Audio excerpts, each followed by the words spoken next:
I forgot to turn this on. Alrighty, gamers, welcome in. It's message time, and let's get into the gaming news today. Yeah, I woke up and I almost overslept again today.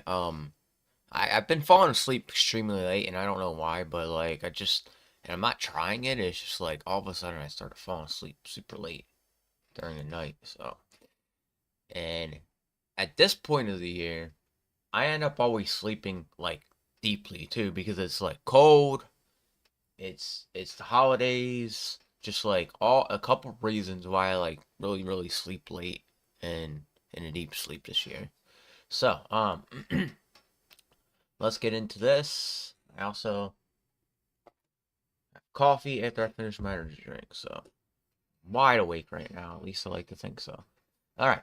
So here we have a bunch of stuff about ByteDance, and I see what's going on. So BBC is saying ByteDance. I don't know who they are really much, but they're cutting the gaming division. So um, I don't know how. Let's read it here.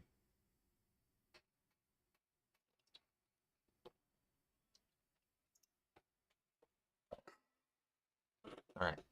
So TikTok maker ByteDance. All right. The makers of TikTok are ByteDance, reportedly ditching the gaming Marvel Snap. Tries to reassure worried players.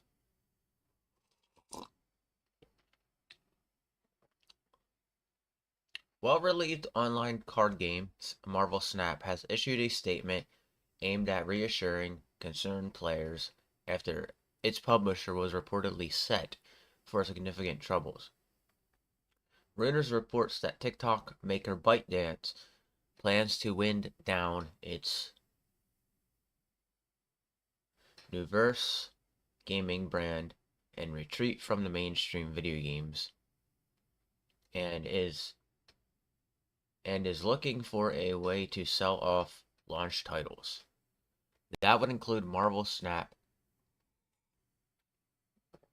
Developer Second Dinner's Marvel-themed Hearthstone, that launched in 2022.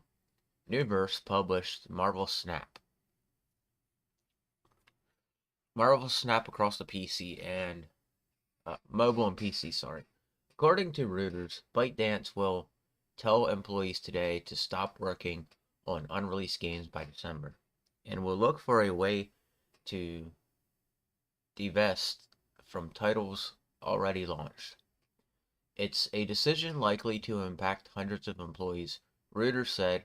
Sure enough, on Monday, TechChurn reported that layoffs had started rolling out, although it's currently unclear how many people were affected. Nuverse was only set up in 2019 and was seen as a part of ByteDance big budget bid to get in on the video game market. Reuters and Nuverse hadn't performed well enough that the Marvel Snap has had amassed a cult following, but not a commercial hit. So it looks like there's so many indie gaming companies out there and small gaming companies that a lot of them are just shutting down. Like, and it's because everybody now there's so many gaming companies that everybody thought they were capable of creating games. Now look at half of the companies that do exist. They're all laying off people. Like in this year alone, I've witnessed so many layoffs from computer and tech companies and video game companies that it's not even funny. So many people have lost their jobs. And you know, and I think it's because there are so many games out right now that not there isn't going to be a whole bunch of people playing all the games at once. So I don't think they're making enough money back with some of these games that they launch. And that could be the reason why we're seeing so many layoffs in the gaming industry. As for the tech industry in general, I don't know what that's about, but like I think this has a lot to do with hiring people on from the pandemic. That's what they could, because they literally, these companies were literally hiring people on over the pandemic just to hire people on and have jobs. But what happened is we're at a point now where like inflation is so high and people aren't able to pay for this kind of stuff anymore, that a lot of people are just getting laid off from it. And it's weird because I don't ever see this from any Nintendo corporation. I don't see this from anyone in Nintendo. I see this from PlayStation. I don't even see it. I don't even think I saw it from Xbox, but I saw it from like every other mini video game company that they're laying people off from working, and we're just seeing the cause and effect of it right now. Because back then, when the pandemic was happening, all these companies decided to hire a bunch of people, and now look at them, they're all losing their jobs because they can't afford to, people can't afford games right now. I think that's exactly what's going on, but I can't really foresay because, you know, I saw something yesterday too, like the retro game collection, retro gaming is taking a crash. Like it's like the market for retro gaming is like literally on a downslope right now, and it's because everybody just is like running out and collecting these things, and now like you got a bunch of people trying to sell them off at like really high prices, and it's not even worth it. Like I think Mario 64 ran for $1,000 somewhere. And I'm like, what are you people on? You know, I love my collection back here, but it's not gonna sell for that much. It'll sell for like, you know, each piece in general could sell for like probably, it'll sell from a range of $20 to under that. And the thing is, retro collecting now, everybody's running out and doing it, and it's become one of those things that like everybody started doing it, that like it led us into this place where even the video game market looks like it's gotten to a point where some things everybody's getting, and so the value of it is this just declining in it, and I don't know, it's just really hard to explain what that is. I think in the future I'm gonna look into that and talk about that a little bit, because I like collecting. I like retro collecting. It's really cool, but at the same time, people are ruining it right now. So now a tweet from Marvel Snap account addressed the report. Some of our players have expressed their concerns regarding the report structural changes at Newverse. The statement reads, "We wish to thank you for your concern and assure you that regardless of any changes at Newverse Snap, will continue to operate and flourish in the future."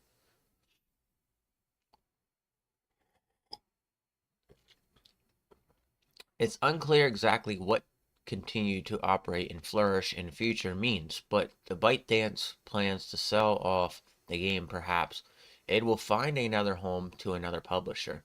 Second Dinner was co-founded by former Hearthstone director Ben Brode and Fellowship Blizzard veteran Hamilton Chu back in 2019. Others from Blizzard Hearthstone team joined to work on Marvel Snap, which is published through the partnership with Marvel and publisher Newverse. So yeah, what the problem is that like, we're seeing a lot of we're seeing a lot of people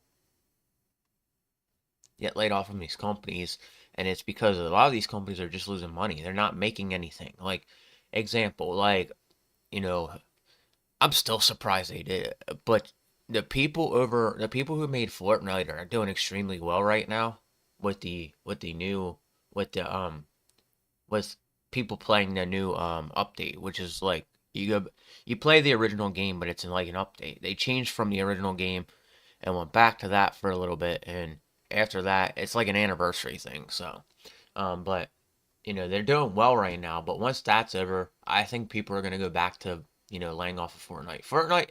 Fortnite has had a very long popular run, It reminds me a lot of like World of Warcraft. Now, I can't compare them. I cannot compare World of Warcraft to Fortnite because that's just a disgrace. But I will say Fortnite does extremely well for what it does. And I just never played Fortnite. I've never seen I've never seen, what's the word I'm looking for? I've never seen the reason why people like those kind of games. But that's just me. All right. I'll say that enough times where I don't understand why people like Fortnite. I know it was big for a little while, and I tried playing it, and I just didn't see. I didn't see the fun of it. So, that's just like everybody that plays Call of Duty, and I don't play Call of Duty. I just can't see the fun inside the game that most people do. And that's my take on why I don't play a lot of games. If I don't see that game fun, chances are I'm probably never going to play that game again. You know? Like for me, Elden Ring. There's a reason I don't play Elden Ring, and there's nothing in Elden Ring that's like impressive to me. So, when example, like Liza P is different from Elden Ring, and Liza P is completely different in a couple aspects. So that's why I appreciate and respect Liza P a lot more. And I will always appreciate. Um, I gotta change that title. I will always appreciate a game that's taken and telling a story that we read inside of a book, the Brothers Grimm stories. And I was saying this yesterday. I was like, well, if somebody would go and create stories out of the Bible and make those into video games. That would be a tremendous idea, because then that'll get people to understand what the Bible is about. That's why I say make those make take portions of the Bible, make them into a game, and let people play them. It'd be like how Assassin's Creed, the one where Assassin's Creed, where you play small portions of a time period, it'd be somewhat similar to that. And somebody should actually sit there and create a game like that. Like, I'm not lying. Somebody should actually take what's in the Bible, what they read in the Bible, take small stories, take all the stories from the Bible, and put them out there so people can play them. Because I can guarantee you, people would actually play the stories from the Bible. It would teach the Bible as it is. Don't change anything up. Teach the Bible by the way things are with the video game. You can put a lot of stuff into a video game that makes, the Bible has parts in it that could be entirely M-rated, all right?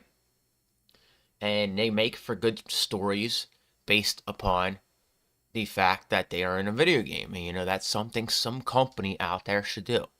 I don't know who they are, but I think they should do it. I really wish that, like, I really wish somebody would do something like that. That'd be cool. I'd play stories from the Bible. Like, and you, I don't know. I don't even know what you would call anything like that.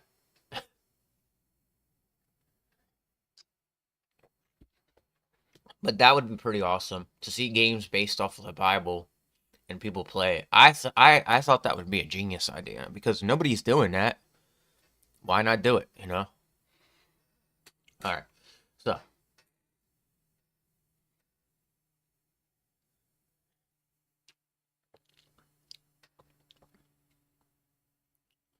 I want to see this. This sounds like a really impressive thing. Zelda fan shows off impressive frame game collection. All right. A dedicated Zelda fan is showing off their impressive collection of games, which are all framed on their and wall in their order of release. The Legend of Zelda series goes all the way back to the original Famicom NES era, with many sequels and spin-offs released over decades since Link's first dungeon crawling adventure took the gaming world by storm in 1986. So, a year before I was born is when Legend of Zelda came out, the original Legend of Zelda game. Virtually Nintendo console and handheld has had at least one Zelda entry, with most recent example being the highly successful Tears of the Kingdom for Nintendo Switch. So, I want to say something. here before we get too far into this. Tears of the Kingdom and Breath of the Wild, both good games individually for something, but I have people arguing with me that the story is good in Tears of the Kingdom at the same time as the gameplay, okay? No, let me correct this, okay? You have too many, and I even see this now that they said it, and I'm not agreeing, I'm not, I'm not 100% agreeing like totally with what they say, but there's a lot of stuff there that I can see now why Zelda fans like myself will say Tears of the Breath of the Wild has a better story. Tears of the Kingdom has better gameplay. And it's because of that aspect when you're telling the story, you tell it, but you're doing the same cutscene 4 different times for each stage. Alright, just maybe a minor different for each sage because you're adding the sage into the cutscene. But you're taking the same exact cutscene 4 different times and you're playing that out, and we're seeing the story play out from that time period as a how do I want to put this, as a flashback, okay? And it's just not. I didn't like that either. I didn't like the fact that it had a cutscene. The new Zelda game at first, I was a bit like it felt a bit different, and it felt a bit different in the aspect of like it still felt the same, but there was something different that it felt about it, and it was like, and for me, I even noticed that the lack of like story connecting back to even the champions and Triforce, or one of the reasons why like the game didn't set too well with some of us, and others it was okay with, like, and then there's others that like have just a really high opinion for the game. The game's great. The game's great. Just the story isn't as good as the Breath of the Wild. That's why when I talk about them with people, I can say Breath of the Wild has all the aspects of what the Zelda game was meant to be.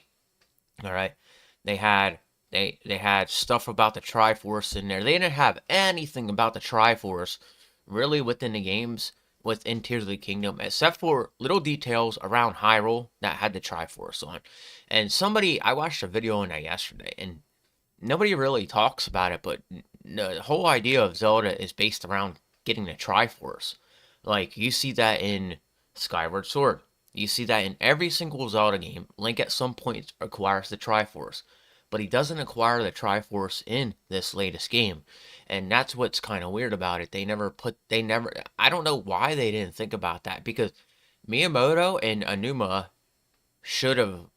I don't know why they totally forgot about the aspect of Zelda that was most important and everything. And it's not just Link and Zelda, it's the Triforce. The sword is still there. The sword is still there.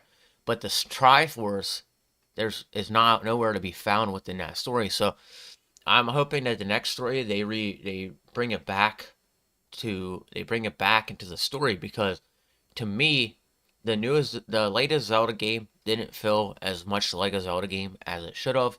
It just fell off. And if you could just go back and find a way to interpret the Triforce into the game, we could say yeah, it's a good Zelda story. But for some reason, you know, and like I said, any Zelda game that has a bad story to it is always, even if it is a bad story, it's still a good Zelda game, because they have that big adventures inside of the game. Like you don't get that in Call of Duty. You don't get that anywhere else. Each Zelda game individually is a big adventure, which I appreciate. And World of Warcraft, I don't play that, but if I did play that, I would be in a, I don't want to see Zelda ever become an RPG, because that takes away the aspect of what Zelda is as it is. So, I don't know. It's amazing to see how, like, people like Tears of the Kingdom, but, like, at the same time, there's people like me that just feel like the story isn't there. And you don't see that, and I will say this, Majora's Mask is the same way. You don't really see the connection. Do see the connection, but at the same time, the connection isn't really talked about within the game. And you don't really see the Triforce pop up anywhere within Majora's Mask. And that's what I found weird about, like, and I like Majora's Mask, but it's like, it's still like it's doesn't really do anything with the Triforce. It's weird. All right, so as to be expected with the series as popular as and long running as The Legend of Zelda, many fans have devoted themselves to collecting the many games and tie-in merchandise the franchise has spawned over the decades. These collections can be as vast as the Zelda universe itself, with promotional art, books, golden Wii remote, and amiibo figures being displayed along along with many mainline Zelda titles and spin-offs. Many of these items are incredibly expensive and difficult to find, making the dedication of the fans collecting them all a more impressive. One such example is Reddit user place number 4235, who recently posted a photo of their massive Zelda Legend of Zelda game collection to our Zelda. Said collection features nearly every mainline and spin-off Zelda entry, from 1986 original to the aforementioned Tears of the Kingdom, all framed and displayed for all to see.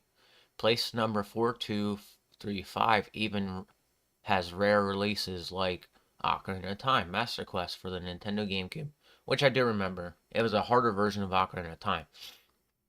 And the four game promotional Legend of Zelda Collector's Edition completion from 2003.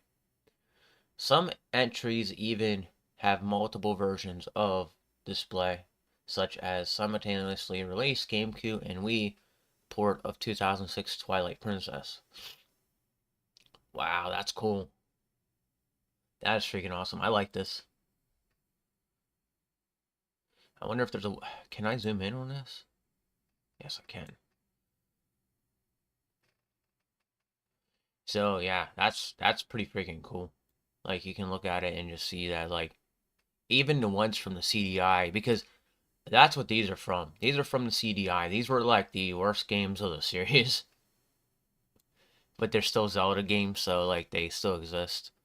But like this is a really nice collection. This is something that I would like, but somebody like me cannot get my hands on because unfortunately, in life things happen and you lose a lot of your stuff along the way, or some of your stuff, and you end up having to work to try to get it back. Because unfortunately, you have people in your life that don't like you doing certain things like collecting stuff, and they look at you like they make it seem like it's something that they don't want you to do.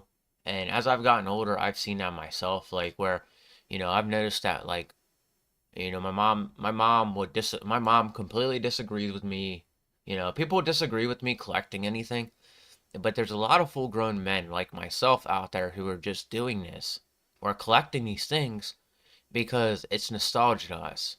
It's like collecting baseball cards or anything else. It's nostalgia to people like myself. That's why when I see people collecting like this, I have a high appreciation for them. But this is really nice. I would like to see what else his collection consists of, but I wonder if he like bought some of these recently or like he bought them over time. That's pretty cool though. I like that. I have to give this guy props. All right, so we're gonna go back.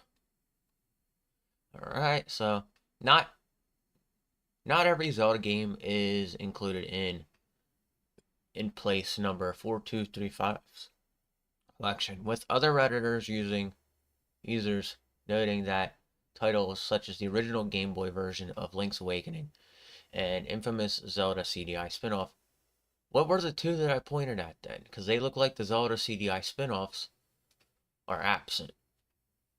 Still, many have complemented place number 4235 for the symmetry of their framed and mounted Zelda display, and even shared some advice on how to maintain it when Nintendo eventually releases yet another new Zelda game. Perhaps on the rumored Nintendo Switch follow-up console that has been the subject of many debate and speculation over the past couple years. With another sequel almost an absolute certain, and even a live action film in the works following the success of this year's Super Mario Bros. Movie, the Legend of Zelda series has an exciting future ahead of it. Meanwhile, devoted fans like place number 4235 continue to celebrate the franchise storied past by collecting copies of nearly every entry and framing them on their wall for visitors online followers to see and be impressed by. Place number 4235 will certainly need to make space for the future Zelda installments, but their current display is an impressive tribute to Nintendo's long-running and influential series. Yep. So, that's pretty cool to see that there are people out there that, if I had that kind of money to go and collect all of those, I would. That's something I wanted to do, but I wouldn't be able to collect them all. And plus, if I did framing to each game like that, like I think I'd put it on this side. I don't know where I would put it though, but I think I'd put it over here. Maybe on that wall over there. I have enough space, but like I don't know when that will be and when I'll be able to get all the games in the future because I do plan on doing something like that. So I want to see something real quick. So hold on. There's a notification on one of my bars, on one of my tabs. So I'm gonna check it real quick before we go on. I doubt it's anything important, but yeah, it's Nintendo of America. So Nintendo of America just posted something, and if you haven't watched it last night, go to my YouTube channel, Retro Time, and you'll see exactly what I mean. There's a Nintendo Tetris 99 has a new theme coming out, so I'm excited for that. Um, I don't know, that's coming out Thursday morning. No, it's coming out soon. I don't want to say Thursday, but I think it might be Thursday. What's going on?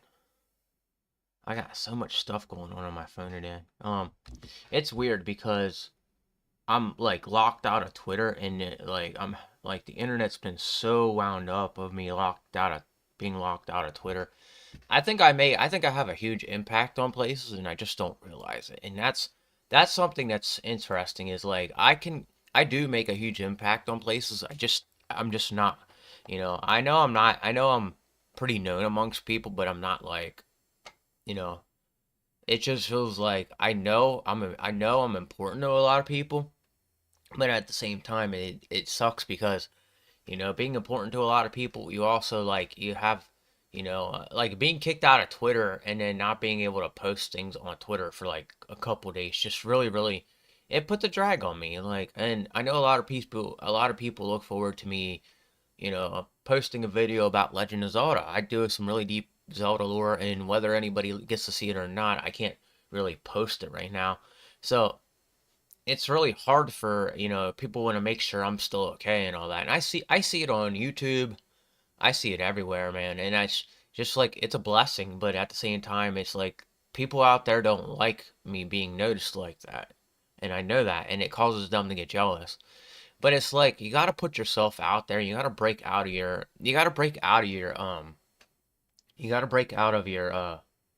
isolation at some point and go make friends. And I'm starting to make friends, but it's like at the same time there's those people out there that absolutely don't want me to make friends and they don't want to see me be successful. And those are my haters, and those are the people that like last night there was an incident where I have a friend on YouTube that I actually talk to quite frequently, and just in the comment section, and they had a Reddit page made, and it was sad to see it because they told me about it, but like I made a whole video on it where a small bunch of small YouTubers are being attacked right now. Their channels are like, people get small YouTubers get threatened more than anybody, and it's goes unaware, and it just becomes a thing where the big YouTubers they they sometimes make it difficult for the small YouTubers to grow. So when they see some of them when they see a small YouTuber, they the big YouTubers, they get a little jealous of small YouTubers, and I don't understand that aspect. But it makes it hard for like a small YouTuber to grow because there's guys on YouTube that act like they own YouTube and go out of their way and cause problems for people who are sitting there trying to grow, and and there's people out there literally that prevent people like me from actually doing well. And I don't actually tell anybody in my actual life outside of work. I don't tell people about what I do at work. I don't bring it up at all. I just say it's projects. That's all I say. I will never say I do YouTube. I started just saying it's projects because you can't really call it. I can't really call it much else because like when it comes down to it, it is a project. It's a project you're doing on your free time that is allowing you to make a difference somewhere. And I know that somebody somewhere is going to watch something I'm doing, even if it's not here, even if it's not on YouTube, they might watch it elsewhere. I mean, I know on Twitter, people can go and watch the video on Twitter when you post it up, and when you post it up and look at it, you can hit play and watch it through Twitter. I know a lot of people that do that, and I know a lot of people are watching my stuff. And right now it's just hard because I got a couple more days to go, but it's just like people down you all the time, man, and it's just rough because you know I have people in my life that have literally said to me, "Oh, you can do it. You're going to do great." And then turn around and literally get mad that I start doing good. It's like they want to see me do good, but they also hate the idea of me do good. So, like, it's a double-edged sword and it doesn't make sense. It doesn't make sense. And that's why I'm like, why would you do that? Why would you be that way with people? But hey, anyway, let's get back to what I'm doing here. I'm getting off track.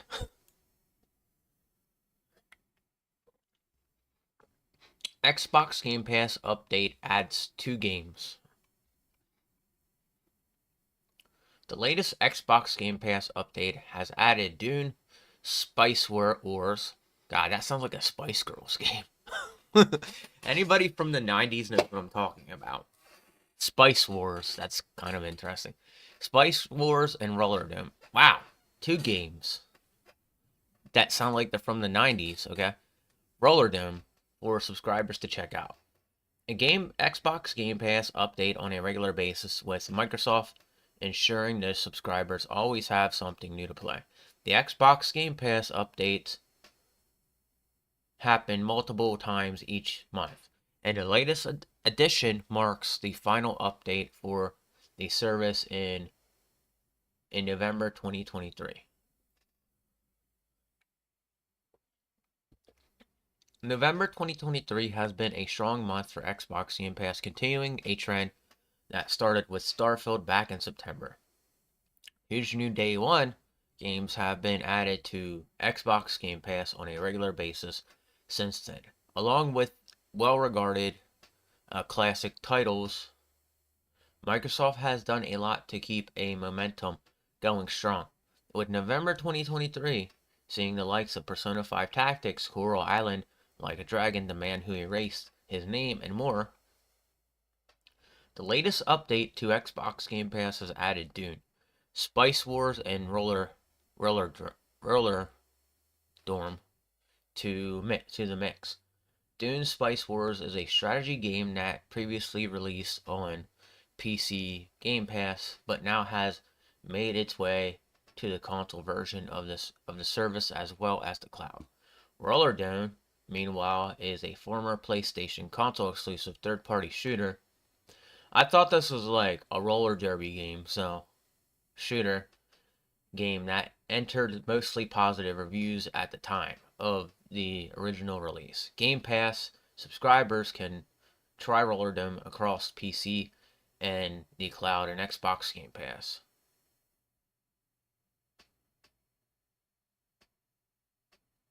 Dune, Spice Wars, and Roller Dorm mark the end of Xbox Game Pass Edition for November 2023. But there's more to look forward to in the near future. So far, 2 games have been confirmed for Xbox Game Pass in December 2023. Both games, City Builder with Steam World Build coming to Game Pass for Xbox One and Xbox Series X on December 1st, while Against the Storm will hit PC Game Pass on December 8th. Both games have earned acclaim in their own right, so now they should be sold. Gets for Game Pass in December. Oh, December is traditionally one of the lowest months for Xbox Game Pass every year. So it remains to be seen if Steam World Build and Against the Storm are joining by any other games, but subscribers should find out sooner than rather later. It's likely that the new Xbox Game Pass games for December 2023 announcement will be made at some point later this week, along with the confirmation about which games will be leaving in December.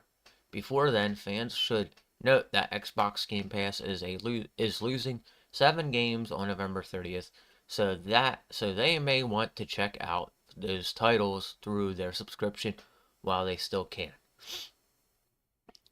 All right, so that's those are 2 games that are coming, and a couple games that are coming in December. Sorry. So, all right, I'm not gonna read that because that's boring. Final Fantasy 14 hairstyle design contest winner announced. Who cares? Animal Crossing player designs Taylor Swift inspired house. Who cares?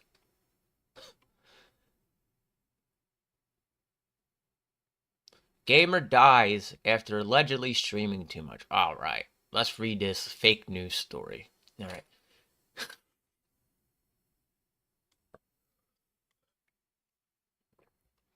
A Chinese gamer has died after allegedly pushing himself to the point of extreme exhaustion from excessive streaming in recent years. Streamers have felt pressured to do outrageous things to attract viewers and differentiate themselves from other content creators.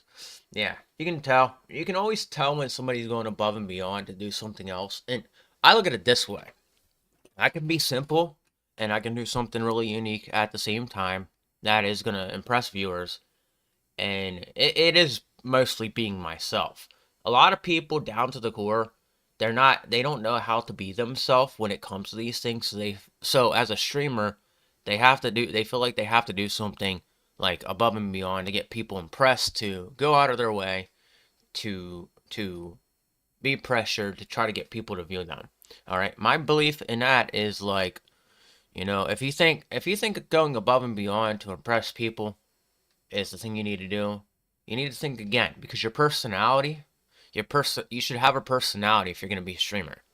Me, as an example, I have a total personality, and people find me to be funny regardless of what I'm doing. And it's because my personality is the reason I know I can do well at things. And people told me I have a really interesting, really funny personality that intrigues people and brings them in. And that's why, like, sometimes and people are afraid to admit it, but there are people out there that pay attention to me and they just hate that I have this, like, really awesome personality. And it's because when it comes down to it, I met so many people out there that literally, they just try to be funny. And I can tell you already, there's a lot of people I see that try to be funny and are not exactly funny. They're not funny. And when I say that, it's just like, you gotta have a personality when it comes to these things. I learned that a long time ago, and that's why when you see me doing all the stuff I'm doing, it is just my personality. It is literally me being myself. And that's one thing I will say. If you go and stream, you have to have some sort of, like, really unique personality. You have to have something really interesting about you that draws people into you and, want to watch you. Because at the end of the day, the purpose of streaming is to get people to watch. And when you start going above and beyond to get people to watch you, that's something that shouldn't be done. you have to use your personality when you're here. You can't, and this guy here, I don't even know if this is a real story. This could be a fucking lie for all I know. But all right. In recent years, streamers have felt pressure to do outrageous things to attract viewers and differentiate themselves from other content creators. Some of these methods include subathons, what? Which can last for weeks or even months, or challenges to stream for as long as possible without sleep. But even streaming on a somewhat regular schedule can pose health risks. Health risks. Content creation is a thriving industry, and there are now companies that hire people to make videos or live streams, even providing a set that looks like a bedroom or a gamer den. In Zhenzhou, China, a student surnamed Li was employed by one such company. Henan, I can't pronounce this, Yai Culture and Media Co. According to Lai's father, on November 5th, Lai was moved to the night shift for increased earning opportunities, and he was tasked with uploading 15 short videos a month and live streaming 240 hours in 26 days. His minimum company compensation for this work would have been equivalent of 420 USD. That's not much. That's why I say, don't rely on streaming as your first job. It's something you never want to do. Streaming and YouTube should never be anybody's first job. There should always be a job you go to outside of YouTube and streaming, so that way you can still have the money coming in, okay? Because $240 for all that, that's not much, okay? For 5 nights in a row, Lee streamed from 9 p.m. to 6 a.m. according to China Daily Insider Gamer. On November 10, the content creator roommate found himself seemingly asleep but unresponsive and breathing rapidly. After an ambulance took him into the hospital, Lee was pronounced dead. Though China Daily did not provide. Oh, who's donating? Thank you. I didn't expect a donation. Thank you, though. I appreciate it. Alright. I wish I knew who it was. Though China Daily did not provide a cause of death, it seems that the blame is being placed on exhaustion. Therefore, also the company that employed lied to live stream.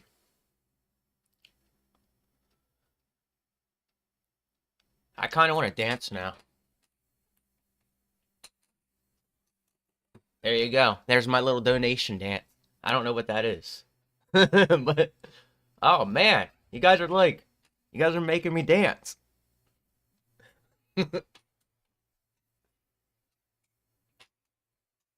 Alright. If that happens again, okay, that's gonna be something I'll do every time this happens, okay? Every time there's a donation, when I stream, I'll dance for you guys. I'll do that. I'll do some random dance I was just doing, okay? That's 3 in a row, so I owe you guys one more little dance. So, all right.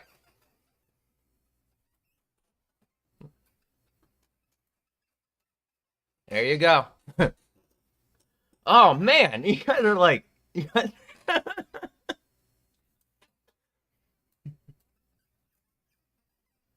this is gonna be crazy. The bumblebee is dancing, and there you go. You got me dancing. Oh man.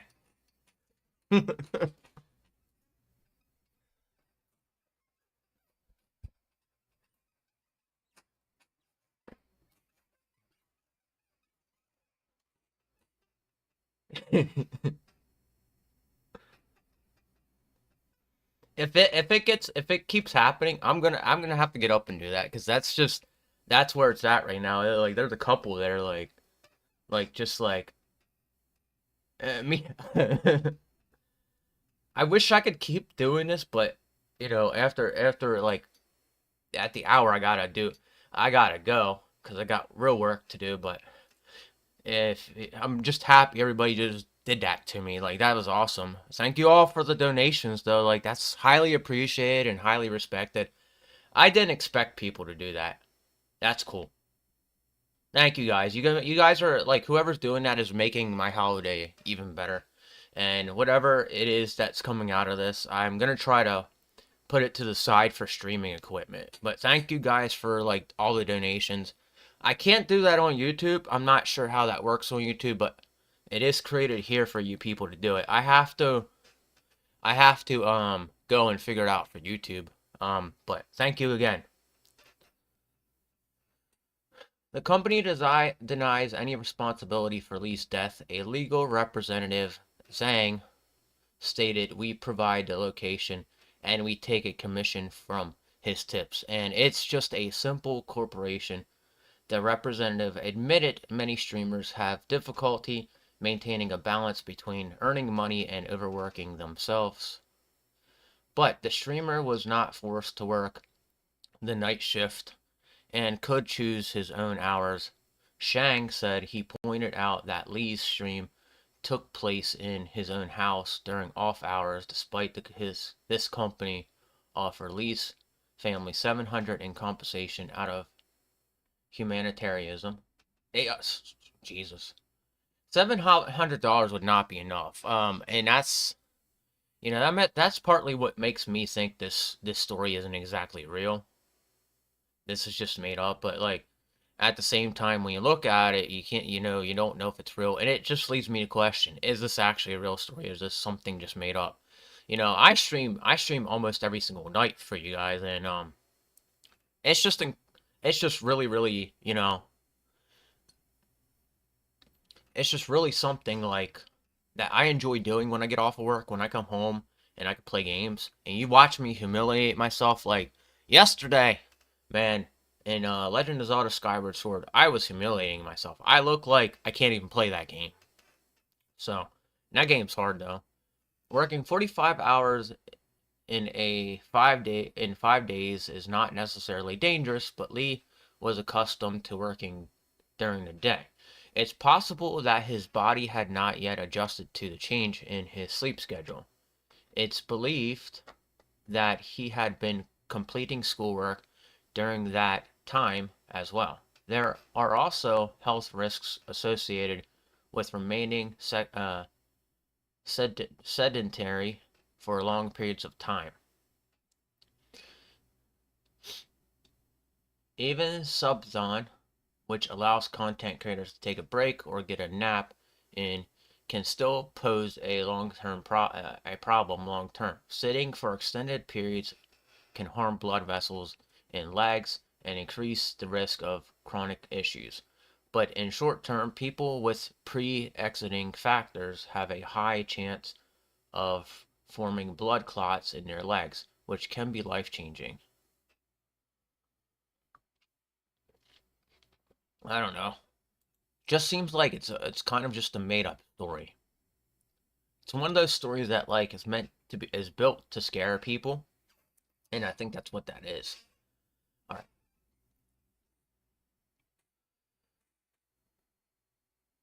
So I'm not gonna read computer stuff right now. That's just like something I don't want to do. I want to get two more stories in before I have to head out and go to get myself ready for work. So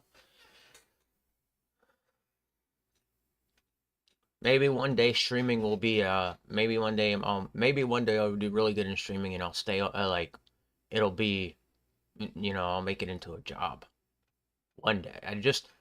I'm not sure when that'll be, but you guys like have just done some really cool stuff for me, so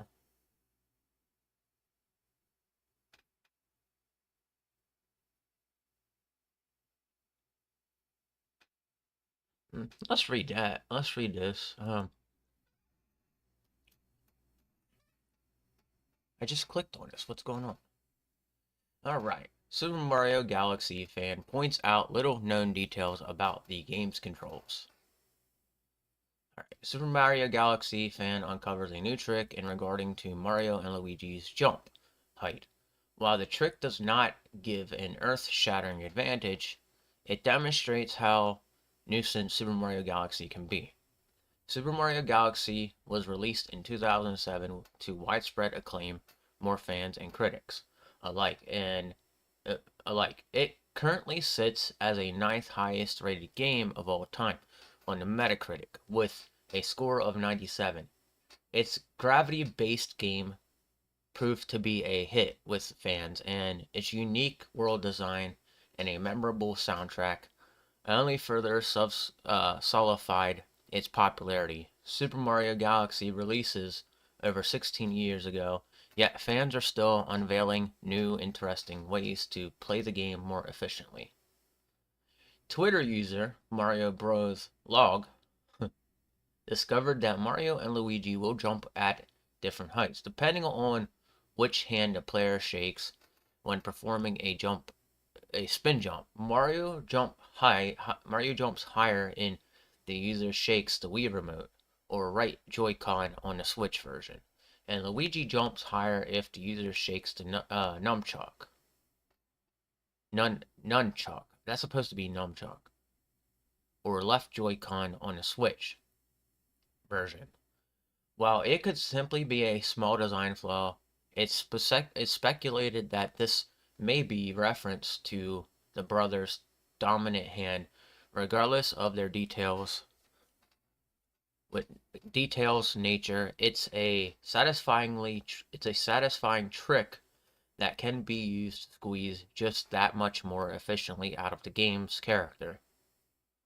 That's pretty cool.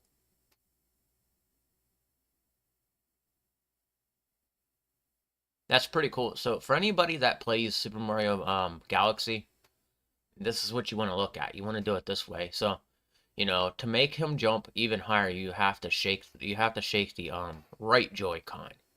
To make Luigi jump higher, you have to shake the left Joy-Con. And I think this has to do with it might not even do with their hands. It might just have to do with what brother is which because when you look at it, Luigi would always be the left nunchuck or the left Joy-Con, and Super Mario would be the right because that's how Legend of Zelda is. On the GameCube version, you had because Link's left-handed, I believe, is what everybody keeps saying. But on Twilight Princess for the Wii,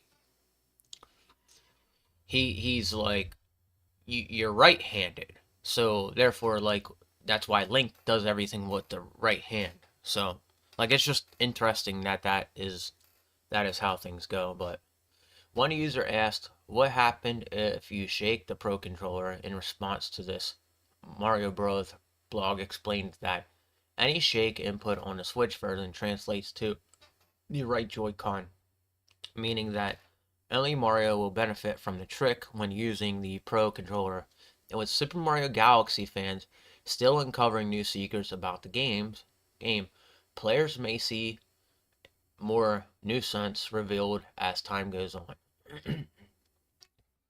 An example of Super Mario Super Mario Galaxy enduring popularity was put on display earlier this year when an excited Nintendo fan took the internet to show off their goodwill plunder. They purchased a used $3 copy of Super Mario Bros. Brawl,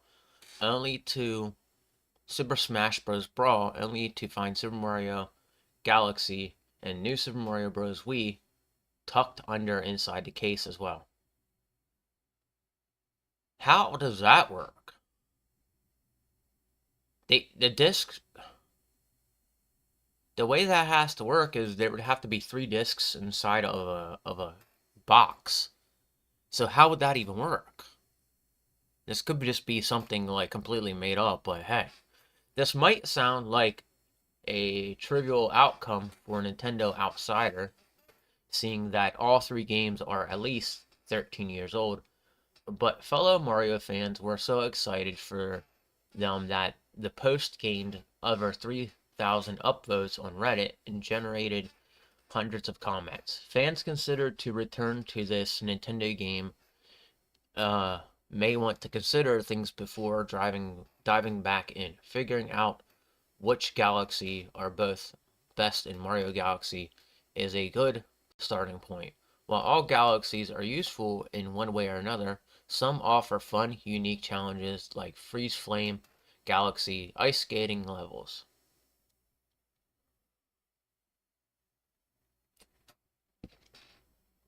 All right, so there you have it. Super Mario Galaxy has a higher jump method in it by shaking the, depending on if you're playing Mario or Luigi, depending on and shaking your controller. All right.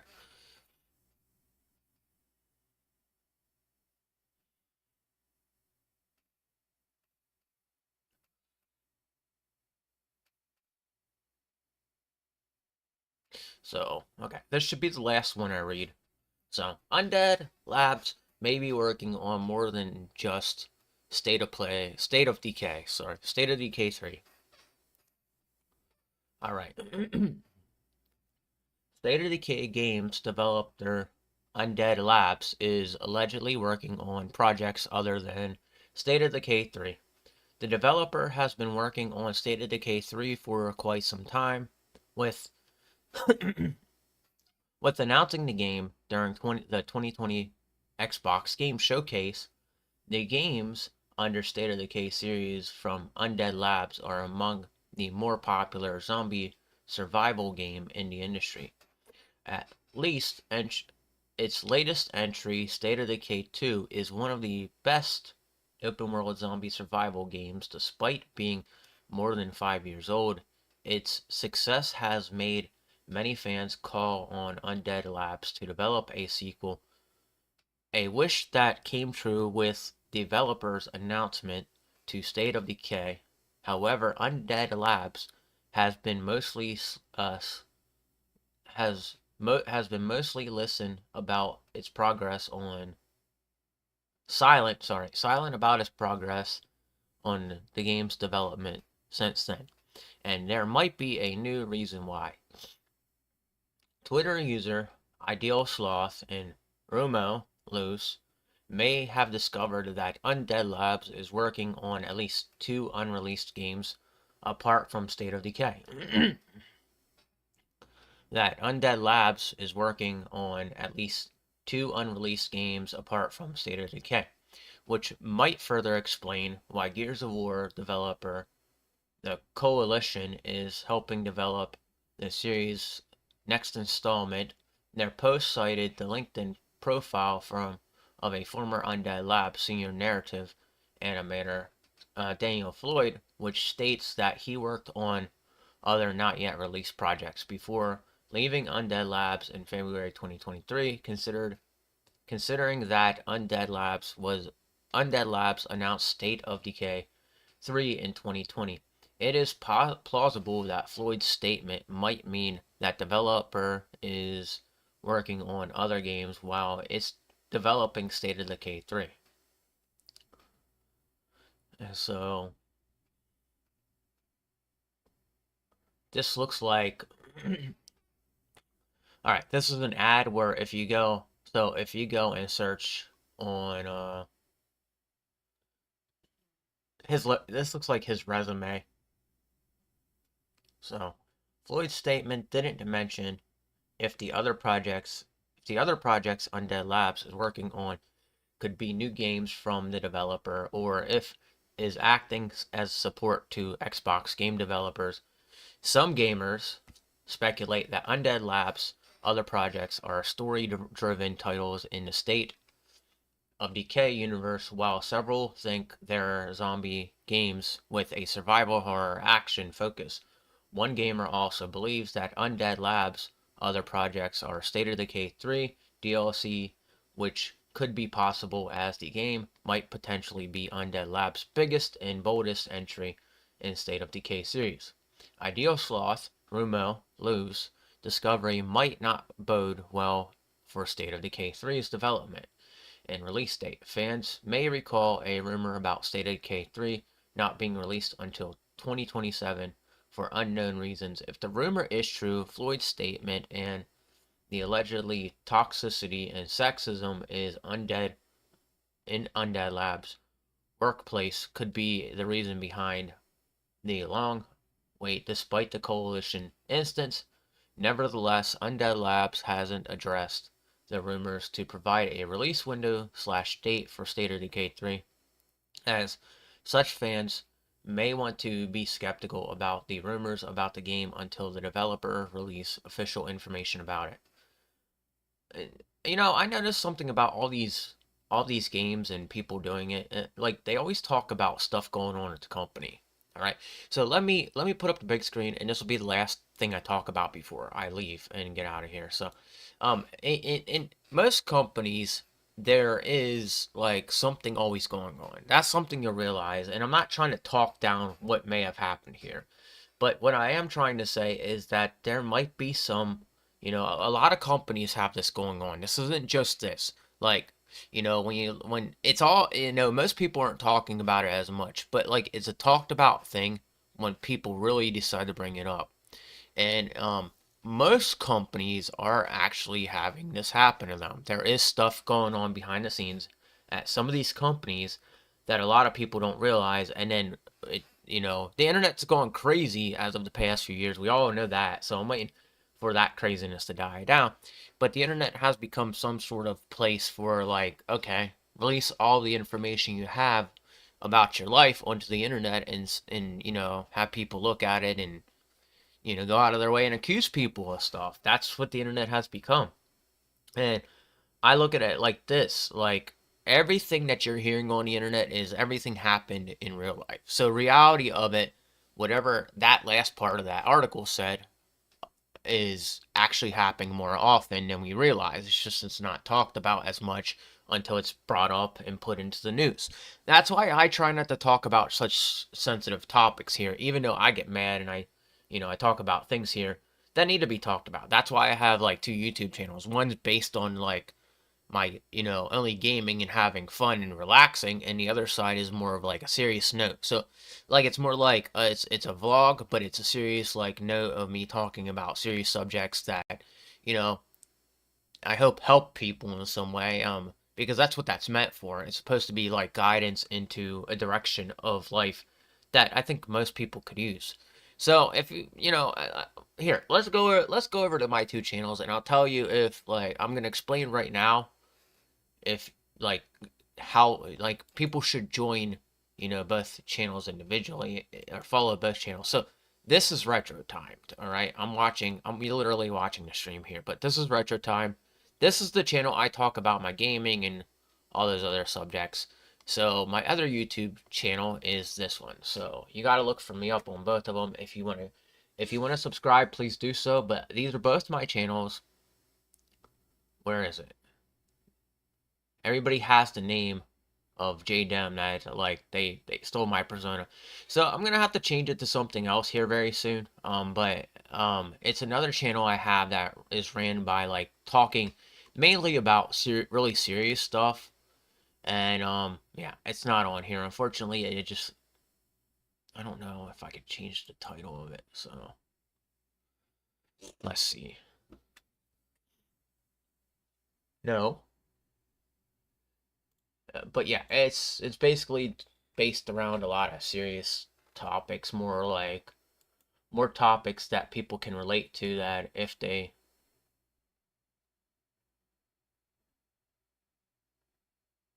let's see. Let's see if I put a title in one of my videos.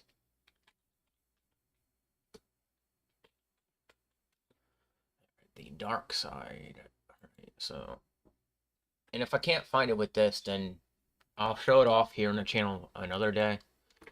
But it's a channel that I think people should get into listening to. If you have like, okay, so right here is my second channel. We're not going to watch it, but I had 10 subscribers. Somebody must have got mad at me and like unfollowed me or something, subscribed. And that's fine. This channel isn't meant for everybody. It is going to have topics on it that upset people, and that's basically what this channel is about. This channel is about being more realistic to ideas that people go through. So, but like a topic like we just read is something that like, regardless of how you feel about it right here and now, people are at work right now dealing with that same exact issue that we just read about, and And it's something that I want people to know and understand, that if you think, you know, that bad's going on to you, you have to remember, in the vast world outside of the internet, somebody is having something bad happen to them right now and going through something right now. And that's something I hope to get across here on the internet, that the internet is just a small part of people meeting, talking amongst each other, and all that stuff that makes us all human. But when you step out of the internet, there's stuff going out on off of the internet that could, people could actually take into consideration, that bad's happening, somewhere else. Bad's happening, right down the street. Some guy could be yelling at his wife right now. I wouldn't know that because I don't see it, because the internet don't see it. But when you walk down the street, you might find out that, like, there's a guy who's abusive towards his wife, on drugs, and he's a drug dealer, and he's, like, murdered a bunch of people. That's the kind of stuff I'm talking about. You don't know anything that's going on outside the internet if you're stuck on the internet all the time. Trust me, there's a lot of stuff going on outside the internet that isn't advertised here on the news or the internet that's going on. You have to remember, the world is bigger than the internet, and if you're having trouble understanding that, get off the internet for a few days, go outside and see people, and just try to take it all in. Walk down the street, you could hear stuff going on. You can see stuff going on. It's all about having the experience outside of the internet, which is a topic I'll probably get around talking about here on that YouTube channel I was just showing you guys, because it's a topic that really, really needs to be brought up. All right, so but right now I'm gonna get off here because I'm buying time right now, and I got things I still got to make myself breakfast. I haven't even eaten, so but I'm about to go do that, and I'll go to work, and then I'll be back streaming tonight. So if you guys like this here, I'll be back streaming tonight. It won't be till after midnight, but I'll be back streaming tonight, and I'll see you guys tomorrow morning for the news on here, on YouTube. Too bad I can't do Twitch right now, because I would love to have all three platforms. I might switch off to Twitch on certain days, like I might do that, just because YouTube is a channel where I can't get away with playing certain tracks of music, so that's why I'll switch to Twitch. So, all right, tomorrow, guys, I'll be on Kick and YouTube again, unless I'm off. I haven't checked yet, but I'll be seeing you guys tomorrow morning here on Kick. So, if also, if you like my stuff here, go check out my YouTube channel. It's more video game oriented than anything, retro timed, and then we got JDem, which talks about more serious topics. So if you're into that kind of stuff, go check them both out. And I'll be seeing you tomorrow. Take it easy and have a wonderful day, and game on, gamers.